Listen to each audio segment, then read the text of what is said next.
Kumusta mga kapatid? Isang maulan na araw sa lahat. Load muna kayo sa binigay sa amin na patanghalian. Ano kaya ito? Kaso hapon na eh. Ang sabi, meron daw nagdala ng KFP. Sabi ko, anong KFP? Baka KFC. Oh my God! At ayun, tama sila, KFP. Kokak, frog, palaka. Siyempre, natuwa ang bata kaya instant laruan na muna ang aming hapunan. Ay grabe, dami pala nito, mukhang mapapalaban ako nito. At etong isa itinali na at tinawag na baby. Patay, paano na? Baby, malet go mo pa kaya? O siya, umpisan ko na muna dito sa malaki. At ayun, tumalon. Nagtaka pa ako, kaya nga pala palaka. Sana mahuli ko rin agad. Huli ka balbon? Huli pero di kulong. Kaso maya maya lang, ikay malilit yun. Bago ko nga pala ituloy ang kwentuhan natin, subscribe ka muna sa channel namin. Pwede mo rin i-share at hit ang bell para ma-on ang notification. Salamat po! Para sa mga di pa nakakaalam, ang menu ngayon ay ang palakang bukid. Isa itong delicacy o hindi araw-araw makikita sa palengke. Itong ganitong pagkain ay seasonal lang o sa tuwing tag-ulan lamang natitikman. Pwede rin itong mabili na linis na. Pero itong dinala sa amin, hinuli lang daw sa hardin ni Eden. Joke lang.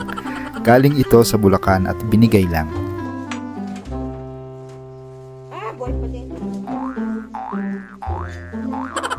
Simple lang naman ang paglinis nito, pero para lang sa hindi maselan at madirihin. Kung kere mo maglinis ng isda, kapatid, easy na to sayo. Basic lang naman, pagputol mo ng ulo, pwede mo nang balatan. O ayan, paumanhin po muli sa mga madirihin at masaselan. Natutunan ko lang din maglinis nito sa probinsya. Sa palengke, buhay nila ito binibenta at sa harap mo lilinisin nila. Kaya sinubukan ko lang rin kung ano ang nakita ko sa kanila. Parang sa eskwela, kapag ang katabi mo sa silya yung nangunguna. Kaunting sipat lang, may masasagot ka na at sure na mataas pa ang iyong marka.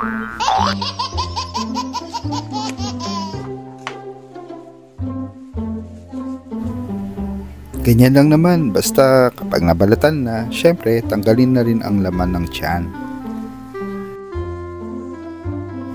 Pagkatapos ay putulan lang ng mga paa, parang sa palikpik lang ng isda.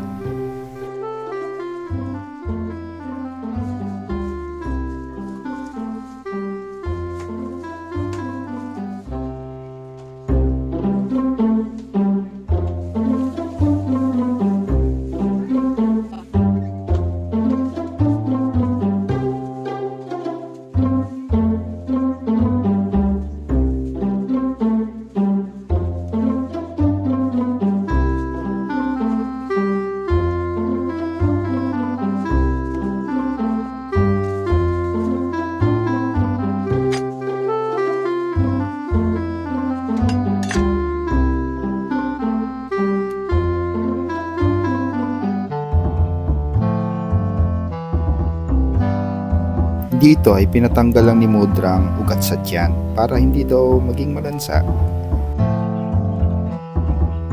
Pero sa totoo lang, mas malansa pa nga dito ang tilapia eh. O ayan, malinis na. Kung mapapansin nyo, ang karne niya ay parang karne rin ng manok. At pagkatapos ito, ayan, mag-ready na tayo ng pangsangkotsa.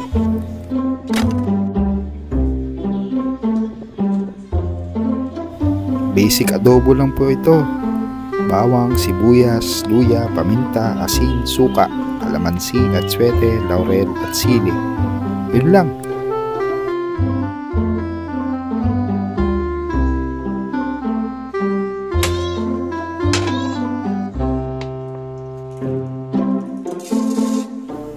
Paano? Alam na dis.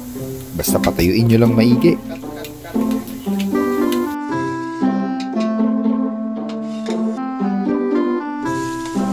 Masarap kasi sa adobo ko yung gisang-gisa ang sangkutsa. At syempre, mas masarap ito pag ito'y tuyo.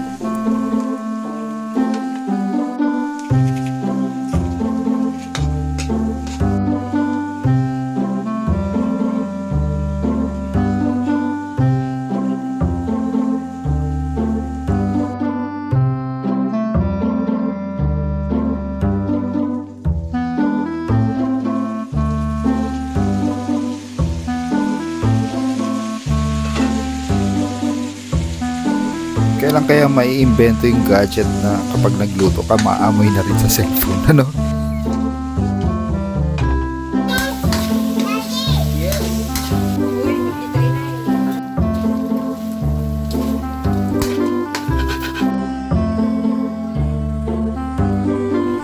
O ayan, simple lang, di po ba?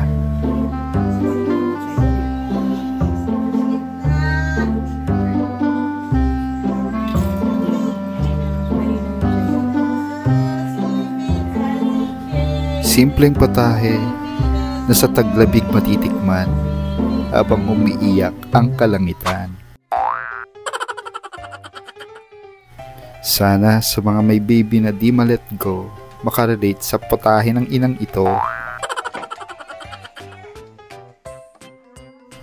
O siya, eto, para malaman ang kahihinatnan, susubukan ko sa naghahanap ng kanyang baby. Remove the bone. Hindi kasi nakaligtas ang kanyang baby frog.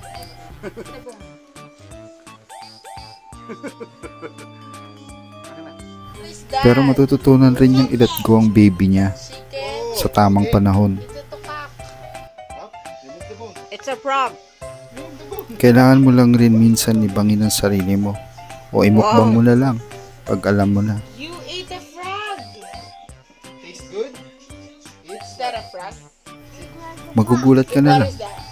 dahil ang baby na hirap kang pakawalan, na let go mo na nang di mo alam.